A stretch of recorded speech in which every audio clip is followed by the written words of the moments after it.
Do you think kaya mong ayusin yung lala ng problema na ginawa ng administration na to sa Pilipinas? Kaya ba natin makarecover talaga? In 6 years, hindi eh. To turn around a country, you need at least 30 years. So, dapat merong long-term na continuity. Yan. Long-term na plano, long-term na continuity na paniniguraduhin mo na yung susunod, hindi niya pababayaan, babaliktarin, o ibabasura yung nagawa nung nauna. Kasi yun yung sikreto ng pag-unlad eh. Kasi kulang ang 6 years para ayusin ang isang bansa. Minimum of 30 years. Siguro kung parang walang tulugan, wala ng 25 years. Wala nang pahinga, 25 years kakayanin. We'll shave off 5 years. Pero kasi ang termino ng isang pamulo, let us be realistic, 6 years lang yon. So dapat ang papaniguraduhin mo dyan ay yung magagawa mo for 6 years at yung iiwan mo na plano para sa mga susunod. Alam niyo namang problema talaga ako dito kay Bibi Sara. Grabe yung problema niya sa pagtakbo niya. Sasabihin ba naman, hindi raw kaya ng 6 years. Talagang hindi kaya ng 6 years. Eh, yung tatay mo nga eh. 6 years. Ano sabi ng tatay mo? Hindi niya nga kaya eh. Nagyabang pa nga eh. In 3 months, masasawatan niya ang drugs. Makokontrol niya ang drugs in 3 months. Oh, bakit nakaya ba? Isa pa, nagsalita ang tatay mo na hindi niya raw talaga kaya na masawata ang corruption. Tapos ikaw tatakbo. Sabi pa nga ng tatay mo, kailangan daw may maihalal uling isang Marcos. So ibig sabihin si Marcos lang ang pag-asa ng Pilipinas. Huwag mo nang pangarapin, Sara, na sabihin dyan na ikaw ang pag-asa ng Pilipinas. Sabi ng tatay mo, Marcos, isa pang Marcos ang pag-asa ng Pilipinas at yan ang nararamdaman namin ngayon. Yan ang totoo. Sabi yan ng tatay mo. Anong gagawin mo, Sara? Sabi nga nila mas matalino yung tatay mo. Bakit ba atat-atat kang tumakbo? Alam mo ba, bawat post nyo, nakikita namin sa social media, bawat post nyo, ang daming natatawa sa'yo, hindi ka ba nahihiya nun? Dapat man lang, mag-isip kayo. Hindi ba nakakahiya yung mga sinasabi mo? Hindi ba nakakahiya yung maagang-maagang pag-announce mo na tatakbo ka ng presidente, pagka-presidente? Napaka-far ahead mo mag-isip. Biruin mo, tinatanong ka kung anong gagawin mo. Unang bungad mo pa lang na sagot, hindi kaya ng 6 years. Ang kailangan, 30 years. Wala raw tulugan. Walang pahinga. Aabutin ng 25 years. Sure ka na hindi ka matutulog? Paano ka makakapaglingkod kung hindi ka matutulog? Alam mo, Sara, sa mga normal na tao or mga ordinaryong tao, pagka sinabi mo walang tulugan, ano nang mangyayari sa'yo niyan? Hindi ka makakapaglingkod ng tama pagka hindi ka natulog. Huwag mo sasabihin yan. Kasi pipilosopohin ka lang. Tingnan mo ngayon, ang dami-dami na tuloy sa yung namimiloso po. Nakakahiya ka na. Tapos sasabihin mo pa, victim ka, sasabihin mo, kasi malakas ka, kaya ka ginaganon. Inaapi ka. Wow! At sino rito ang nang-aapi? Sa palagay nyo, DDS, sino ang nang-aapi sa Pangulo? Di ba kayo?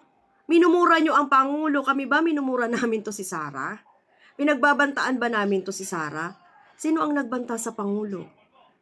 Sino ang naglabas ng sobra-sobrang matindi, ang tindi-tindi ng mga video, mga fake news video para sa Pangulo? Sino ang sino ang sumisira sa Pangulo na walang nagagawa? Nandiyan nakalatag ang mga ginagawa ng Pangulo. Kung ano yung araw-araw na activity niya, nakalatag dyan. Nasa RTVM yan. Yung iba nga hindi na nailalagay sa RTVM, bigla ang activity eh. Tapos sasabihin nyo, lugmok na ang Pilipinas. Anong klase yan? Anong klaseng pang sisira yan sa Pangulo? Anong klaseng pang brainwash yan sa mga tao? Akala nyo ba madadala kami sa mga paganyan-ganyan mo, Sarah?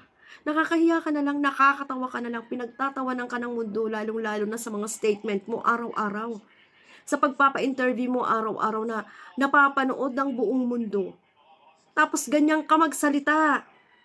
Ah? Biruin mo, hindi ka ba nakakahiya? Ang layo-layo pa ng 2028. Nag-announce ka na agad na tatakbo ka. Only in the Philippines. At first time nangyari ito sa history ng politika. Bakit?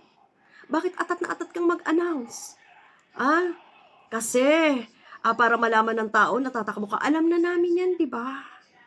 Alam na namin yan dahil umpisa pa lang, 2022 pa lang, pinipilit mo nang agawin ang pagka-presidente ni PBBM. Na ang dami-dami yung pagtatangka na ginawa, na pagrarally, pagdidestabilize sa Pangulo. Na gusto mo nang i-take over ang presidential position ni PBBM.